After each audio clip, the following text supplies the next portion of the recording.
Hello, everyone. Growing up, I grew up as a middle child and the only girl. I had one older brother and one younger brother.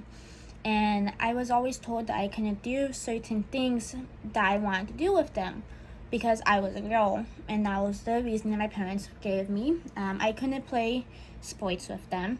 I couldn't stay out with my friends late when in our little neighborhood. I couldn't stay out past 7. I had to be in by 7. While my brothers got to stay out till 10.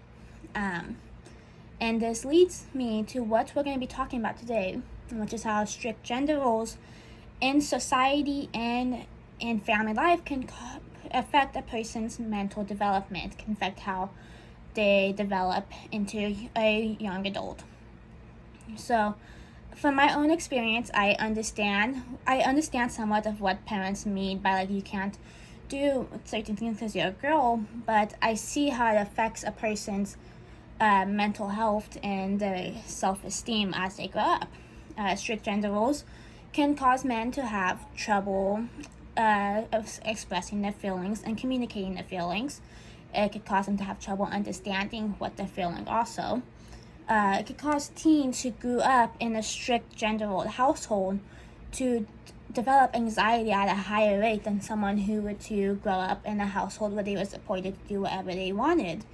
And then how certain toys that are advertised to a specific gender can make children see the world in a certain way. So strict gender roles can cause men to have trouble understanding their feelings and communicating as they get older. So a common phrase that you might hear, that you might even say to yourself, to your own children, is man up, or you're acting like a girl when they show any emotion, when they cry, or when they get hurt. And it makes you think about how is this really affecting them. It makes sense that when these men get older that they don't express themselves or know how they're feeling. Jennifer Kogan, who is a licensed clinical social worker, states that because of us telling these boys that they cannot express how they're feeling, it's no wonder why we don't know much about them, why we never know how they feel, and why they have trouble making connections. Men also tend to associate crying with shame. There was a study done in 2019 by the Frontiers, and it showed that men were more likely to feel shame crying in front of other people than they were to feel shame crying by themselves, compared to women who feel more shame when they cry by themselves compared to other people. And because men were always told that if you cry in front of someone else, it's a bad thing, that you're not man enough. And so this leads me to my next point, which is teens who grew up in these strict gender roles and household are more likely to develop anxiety at a higher chance. So your teenage years is when you explore your identity. It's when you explore who you are and who you're interested in.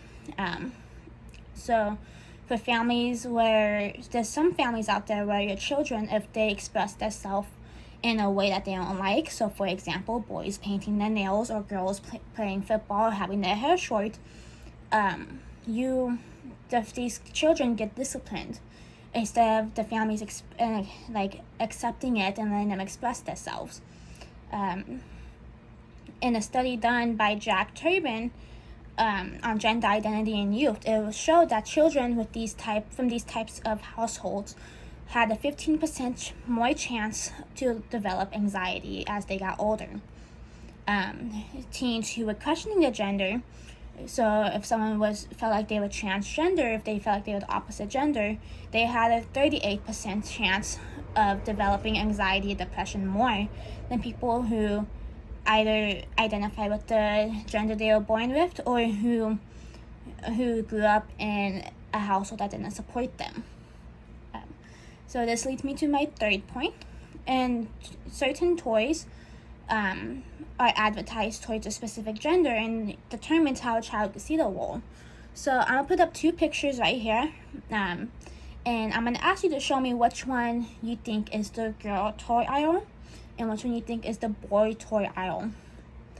So if this one you would think is the girl toy aisle, and this one you would think is the boy toy aisle, strictly because this one's more pink than this one's more blue.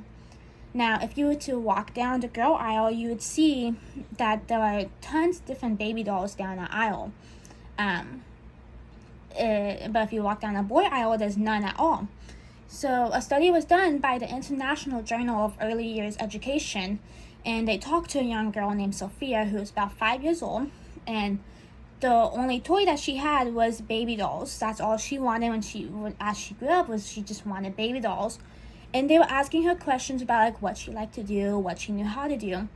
And she would say that she liked to take care of her baby. And when they asked if she knew how to play any sports or anything that was typically more of a boy thing, she would say no. So these certain interactions with these toys determined how she saw the world. When her younger brother wanted to play with the baby doll, she told him no. When they asked her why, she said because she was the mommy and he was the daddy, and he had to go to work while she took care of the baby. So this shows that men do have trouble communicating their emotions because of what they were told growing up, and the chance of teens developing anxiety is higher when there are stricter gender roles, and certain toys do affect the way children view the role. So as a child, I would do certain things, and I couldn't understand why that I couldn't do certain things that I wasn't allowed to do, because I was only focused on the negatives of being a girl, and because that's all I was being taught. Thank you for coming to my speech.